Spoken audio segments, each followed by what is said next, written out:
to Tuesday's edition of Cracking the Cryptic, and we've got a puzzle today with very few gimmicks, a very short rule set today. It's called Factor Attractor, and it's by the constructor Volatility.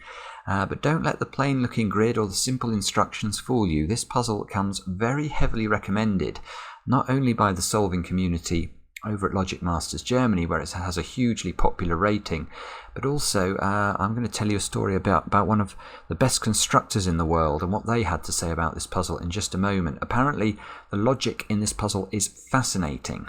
Now, a few things to mention this before we get this cracking. I'm going to be on American radio tomorrow on a show called The Colin McEnroe Show on WNPR. I don't know if any of you know that, but apparently I might be appearing on it tomorrow. So if you have interest in that sort of thing, check it out. Now, I hope you all enjoyed Mark's solve last night of the beastly but brilliant Japanese sums puzzle that I sent him. 55 minutes for that puzzle. It was very, very enjoyable for me to watch him struggle for a change, but also slightly annoying because I think 55 minutes for that puzzle is frankly a brilliant time.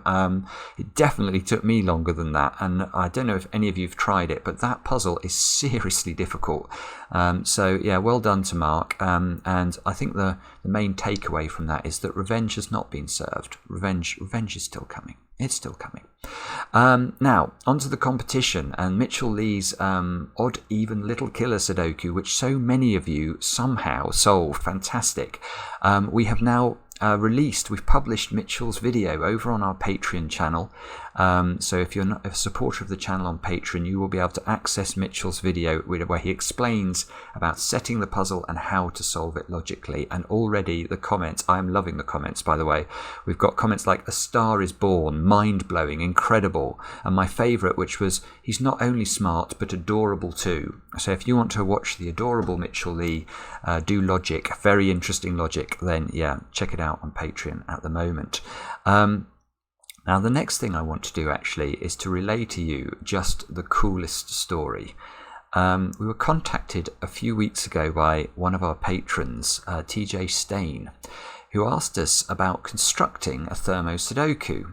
And Mark and I, we gave him a little bit of guidance. Anyway, the next thing we heard, TJ had constructed a puzzle for his girlfriend, Tori Kingdon. And if solved correctly, the Sudoku revealed a question, and that question was "marry me." And Tori said yes. And I have to say, huge congratulations to you both from Cracking the Cryptic. This is the sort of story that brings us so much joy and pleasure, and to have had even a small role in this story is an absolute thrill. Yeah, so we are over the moon for you, and yeah, it just shows you the power of Sudoku. So yeah, congratulations to TJ and to Tori. Now, let me get on to today's puzzle. Now, the constructor that they actually wrote me an email overnight last night, was Peter C. Hayward, who you may remember from the Faulty Towers puzzle that we did recently that proved so popular. And Peter wrote the following. He said, "I've solved a great many Sudokus in my time, but this one has been stuck in my head for almost a month since I solved it. The design of it blew me away. Not just the puzzle itself, but the fact that the first step is essentially a tutorial for the rest of the solve. Just incredible setting." Now let me read you the rules. Normal Sudoku rules apply. Each digit is either a multiple or a factor of an orthogonally adjacent digit. And that's it. That's all we get. So that means, I suppose, if we look at this 6, one of the orthogonally connected cells has to contain, or at least one, I should say, at least one of the orthogonally connected cells has to contain either a factor of 6 or a multiple of 6. Well, multiple of 6 we could immediately rule out. We can't put 12s in Sudoku. We saw that yesterday. But yeah, so that means that one at least of these 4 squares would have to be a 1, 2, or a 3. Now, I have no clue how Volatility managed to set this puzzle, but it sounds absolutely intriguing. So do have a go first. The way to play, of course, click the link under the video. And with that, let us get cracking. And okay, so I'm wondering whether we do Sudoku first or thinking about the puzzle first. Let's do thinking first, because if we're saying that factors and multiples are important, then prime numbers must be important. Especially 5 and 7 must be important, because 5 and 7 have no valid multiples you can put in a Sudoku grid. And as they're prime, the only digit that could be a factor of them is 1. So this, I think, is the idea that Peter might be referring to, because look, the 7 down here, therefore, must have a 1 next to it. The 5 must have a 1 next to it. Now, the 5 could have had a 1 next to it here until the 7 blew apart that plan. So the 5 must have a 1 in one of those two cells, I think. So is this... What does Peter say? He says the first step is a tutorial for the rest of the solve. Oh, no. Right, okay. I think I've now spotted what the first step is meant to be, and it is using the 5s and the 7s, but not on the left-hand side of the grid. It's in the middle of the grid, because I've not put a 5 or a 7 in box 5. Now, what does that mean about where the 1 can go? Could the 1 go in any of those 4 squares? And the answer, of course, is no, because each of these 4 squares only has one orthogonally connected digit, which is this one, that could be a 5 or a 7. Obviously, these are not 5 and 7, so if we put the 1 there, we'd have to put a 5 and a 7 into this square. Otherwise, there's no way of getting the 1 to touch a 5 or a 7, because look, this is what Volatility has done. He's sort of caged in. He's caged in the middle 5 cells of this area. That's beautiful. That is a beautiful idea. So the 1 has to go in the middle, and the 5s and 7 will therefore automatically touch it. And in fact, that 1 means that's not a 1. So this is a 1. That's not a 1. And now we can do Sudoku. Look, 9s and 1s. They've got to be in these 2 squares. 3s and 5s in the middle box. These 5s and this 3 have quite a potent impact. Look, those squares have got to be 3 and 5. Those squares have got to be 7 and 8, therefore.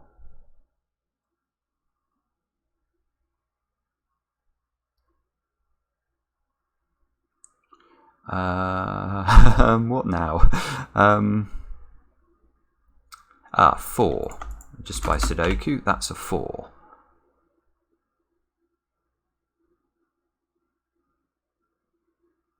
Now this is interesting.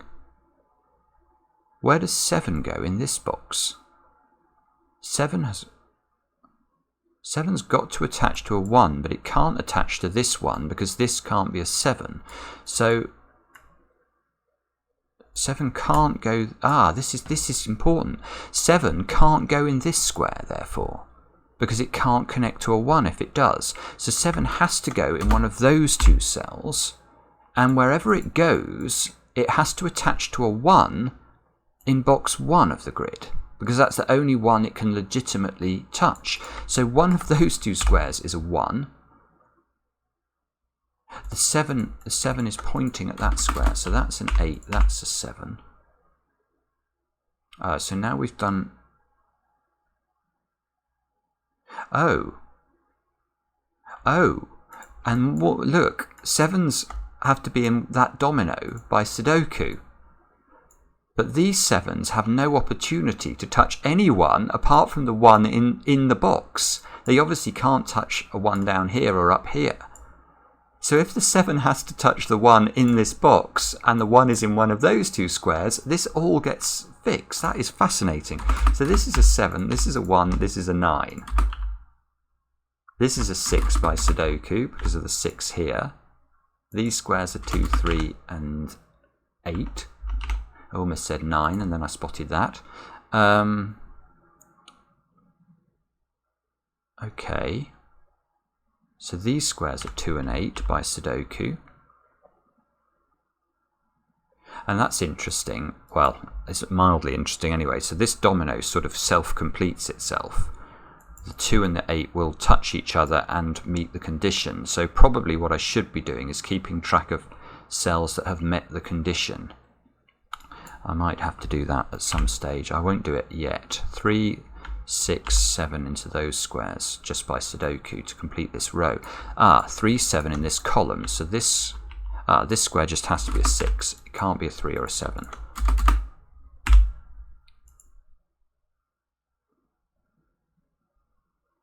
Now,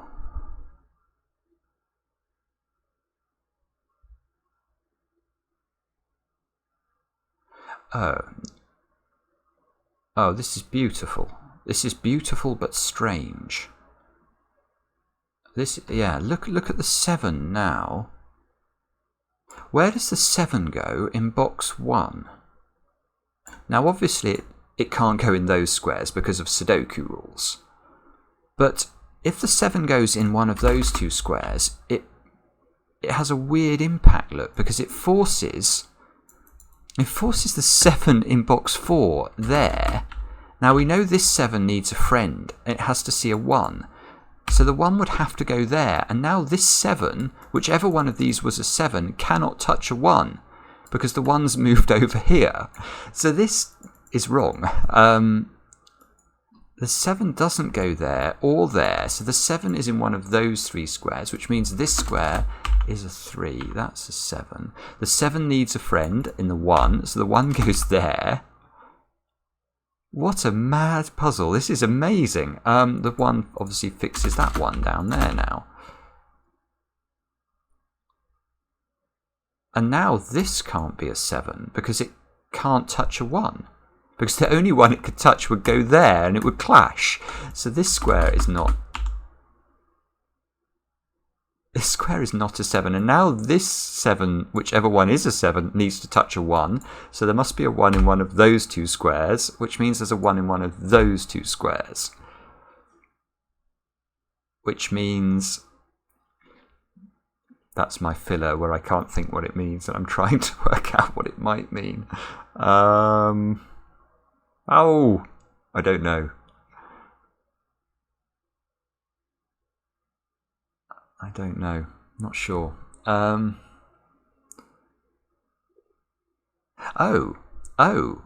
Where does 7 go in this box though now? Because we've got 7s here and here. Now both of these squares can't touch a 1. Because the ones in the cells that would be candidates are not close enough. So if 7 can't go there in that domino, it has to go in this domino and meet its friend the 1 there. So 7 has got to be on the left hand side of this box. But 7 could, I think 7 can go here because that could be the 1.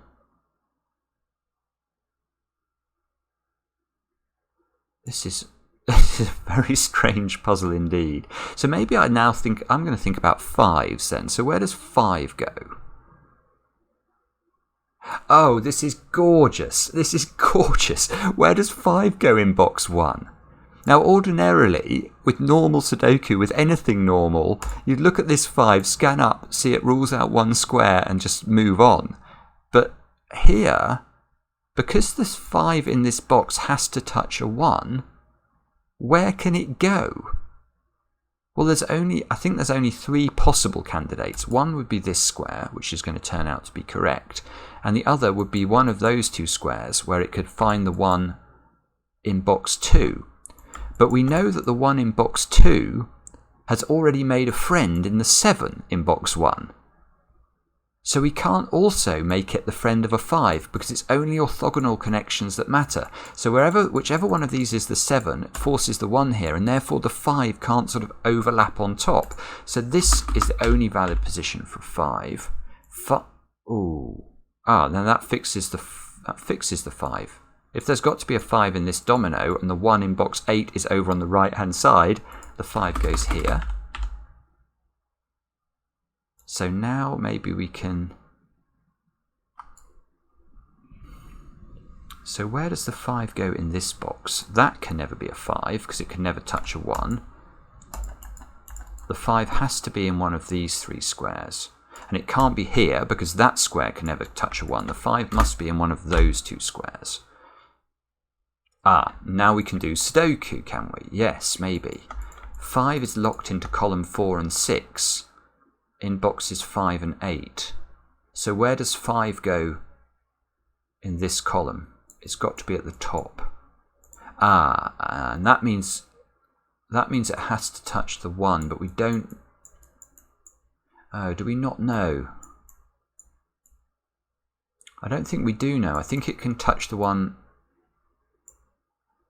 I don't think it disambiguates which one of these is the 1. Well, it might do, but I'm not understanding how if it does. I believe the phrase we're looking for is bobbins. So 5 must go here, look. 1. Oh, 1 and 7, look, have quite a nice impact on box 9. The 1 and the 7 are forced into 2 of 4 squares.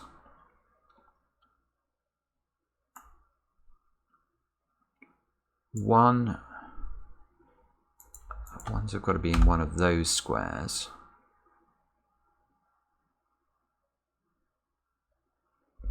Now,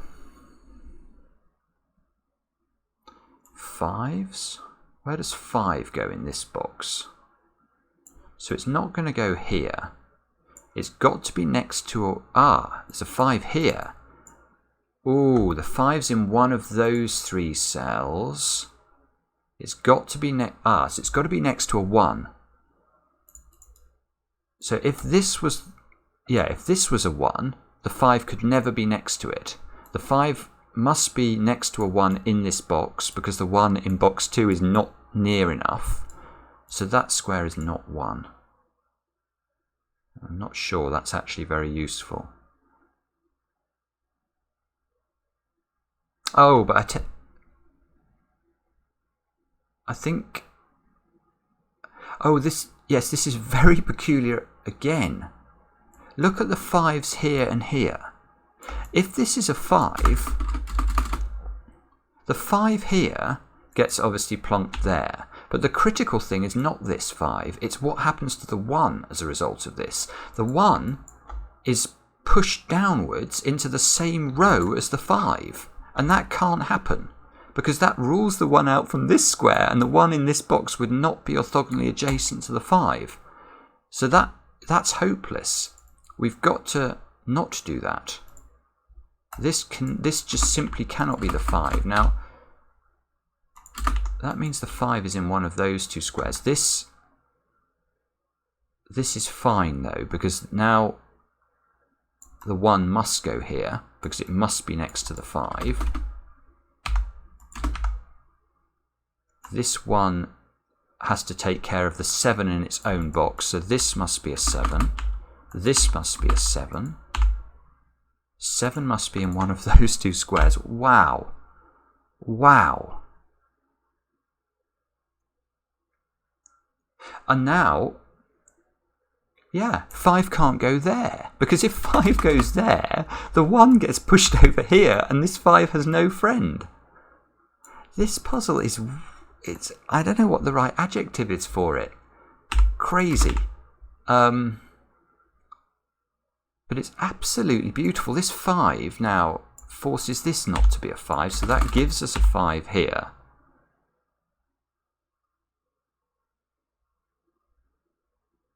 Do we know? I don't know that we do. We know that whichever one of these the 1 is in, the 7 will be underneath it. But I don't think we know more than that. So...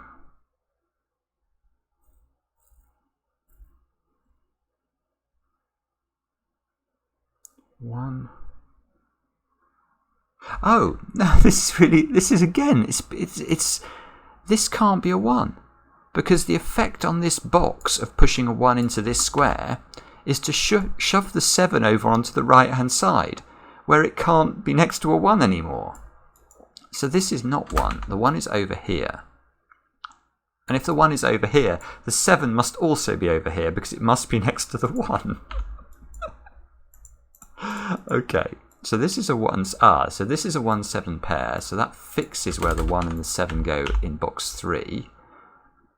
This 5 needs, oh look, this is gorgeous. This would ordinarily be a problem because we wouldn't know which way round the 1s and the 7s go. You could put the 1s here or here, and it would work just as well. We'd still have we'd have a 1 and a 7 in column 6 and column 9, a 1 and a 7 in rows 7 and 8, and we'd still have 1 and 7 in both boxes, so there'd be 2 solutions to the puzzle. But here there are not 2 solutions because this 5 needs to see a 1 and that has to go there, so that all works out nicely. And if we've done all, oh no, we haven't done the 5s down here. Oh well, we can though. The 5, one of these has got to be next to a 1 and that one won't be, so it must be this one. That gives us a 5 and a 3 there. 3 moves over to the right hand side of box 2. And good grief, now we have done all the 1s, 5s and 7s, and as Peter said, this box in the centre is like a tutorial for the sort of the way that we had to approach the solve. But now I suppose what we've got to do is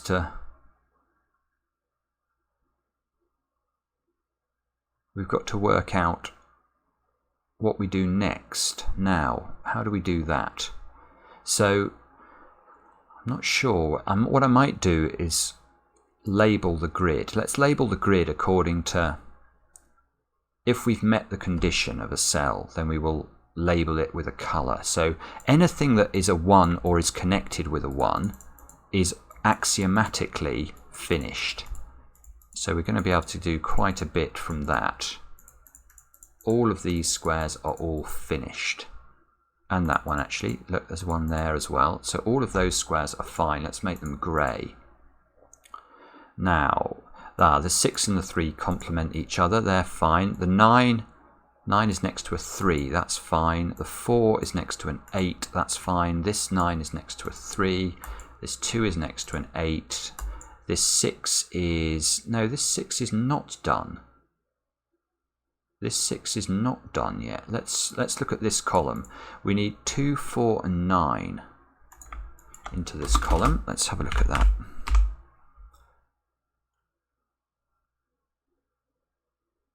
Problem is that these 2 squares could provide the solution that we're after. But that square... this square can't be a 9. Because if that square's a 9, it needs to have a factor next to it, and the only factors that work for 9 are 1 and 3, neither of which can go in this square because of the 1 and the 3. So this square is not a 9. Now, so if it's a 4, that could be an 8. So there must be a 9 down there. Oh, we can do the same thing again though. 9 has to find a friend in a 1 or a 3. Now as soon as you put stuff in the middle of boxes, i.e. not that close to the edge, you've got to find the factor from within the box itself. So what are the options? So if this square was a 9, it could never be next to a 1 or a 3 because the 1 and the 3 are up there. So the 9 goes there. This must be a 2 or a 4.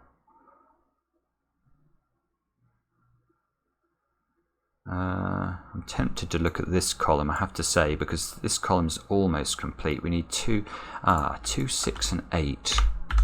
That can't be a 6 though, so there's a 6 down here.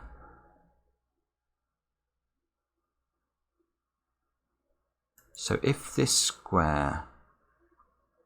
Oh, this is nice. This is nice. This can't be an 8. Because if that's an 8, because we know there's a 6 in one of those 2 squares, the 6 gets shoved up here, and the 8 is isolated because it's surrounded by 3 odd numbers. So this is not 8.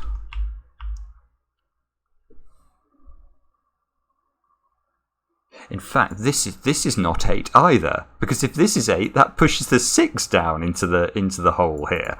So if that, let's look at that. If that's 8, that becomes a 6. The 6 is surrounded by no factors, no multiples. That will not work. So there's a 2, 6 pair here. That gives us an 8 there. That must be a 4, therefore. That must be a 2. These 3 squares are 3, 4, and 9. Can we tell anything about any of these? This 8's got a friend in the 4. The 6 has got all of those turn grey without having to think any harder.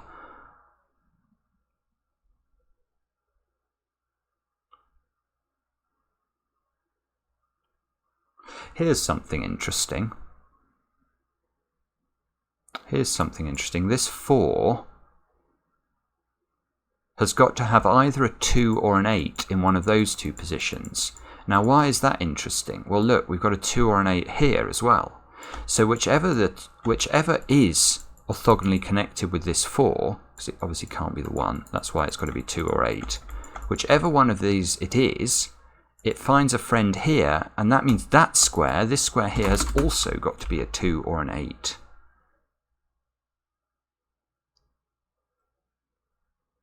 Now that's beautiful. That's actually beautiful, because look at what we need in this column. We haven't placed 2, 6 and 8. So this has to be 6, this has to be 2 because of the 6, 8 here, this has to be 8. That means there's a 2 up there. These 2 squares are an 8, 9 pair, which, it doesn't matter which way round they go. Look, they're going to complete the 3 and the 4. So those all turn grey. The 6 and the 2 complement each other. They turn grey.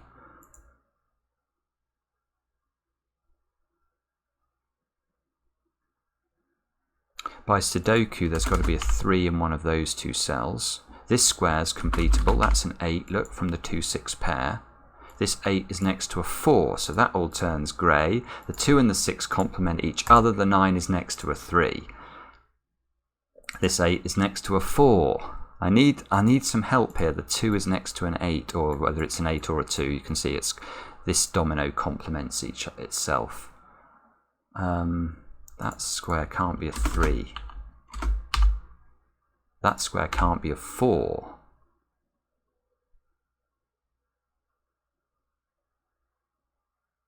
Four in this box. Where does 4 in this box go? It's got to be in this domino. Where does 4 go? Up here? It's got to be in one of 2 cells. It's got to be in one of these 2 cells. 4, 8, 9, 3, 4, 9. This square's a 3 or a 9. This square's a 3, 4 or 9. This 6 hasn't got a friend yet. I love this puzzle. This puzzle is brilliant. This 4 hasn't got a friend yet. Therefore, this square can't be a 3. So this is a 2 or an 8, and whichever one it is, it's going to complete that set. The 4's needs. The 6 needs a 2 or a 3. The 8 won't do.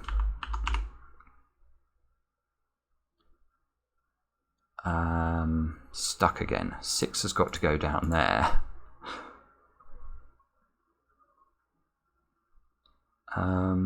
Sorry. 2, 4, 6, 9. So this square is 2, 4, or 9. Oh, here's some beautiful logic. This cannot be 9. This cannot be 9. Because if it's 9, the 1 is hidden from it in both boxes. So it has to have a 3 orthogonally next to it, here or here. And that square would have no valid option, because this needs to be a 3 or a 9. I think that feels right. So that's a 2 or a 4, which of course is useless. No! It moves the 9 over there, I suppose. That gives us a 9 here.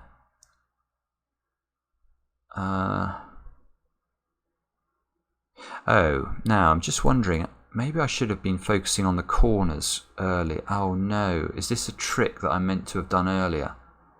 I've just thought, because this because of the 7 here, whatever's in this corner, if it's an even number, it can only pick up help from this square. So corner squares are very restricted in this puzzle. I should have looked at this earlier.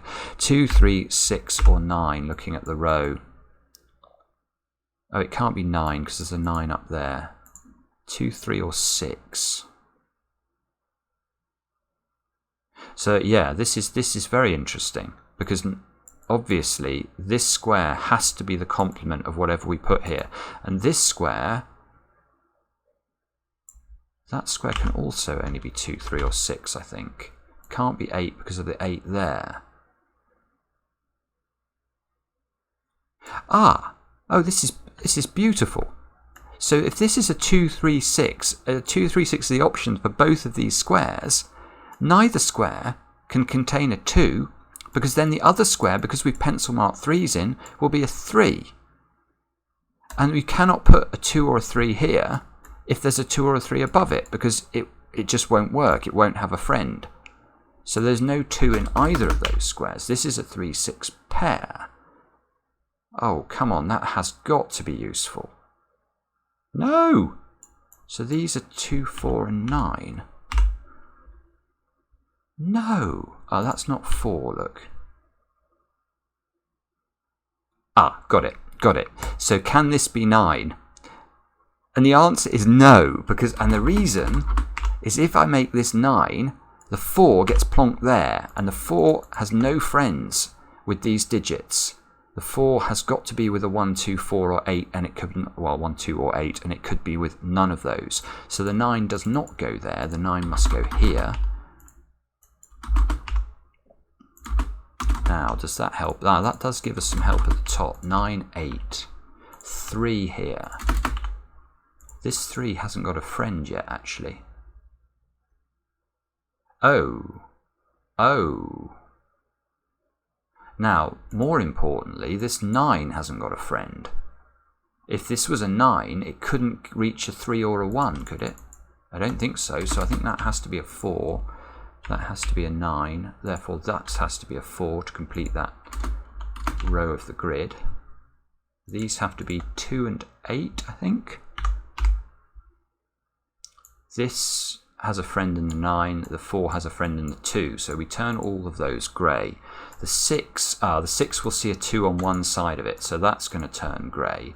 Whether this is a 2 or an 8, it has a friend in the 4, so that's all okay. Whether this is a 3 or a 9, it has a friend with its pair, so this is okay.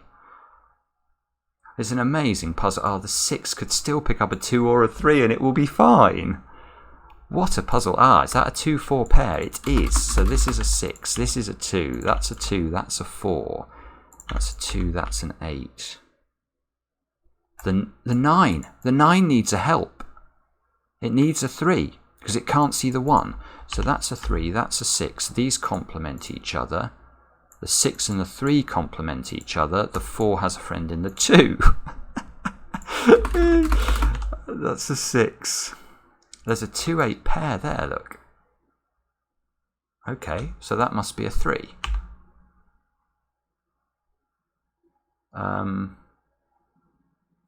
Okay, so what do we... we should be able to do this now, shouldn't we? This has got to be 4. The square's got to be 8. 2, 3 pair here means this is 8, this is 8, this is 2. And these two squares are 2 and 9. The 3 and the 6 have friends. The 4 has a friend in the 8. Good grief. So this 6 has always got a friend in whatever that is. So this is fine.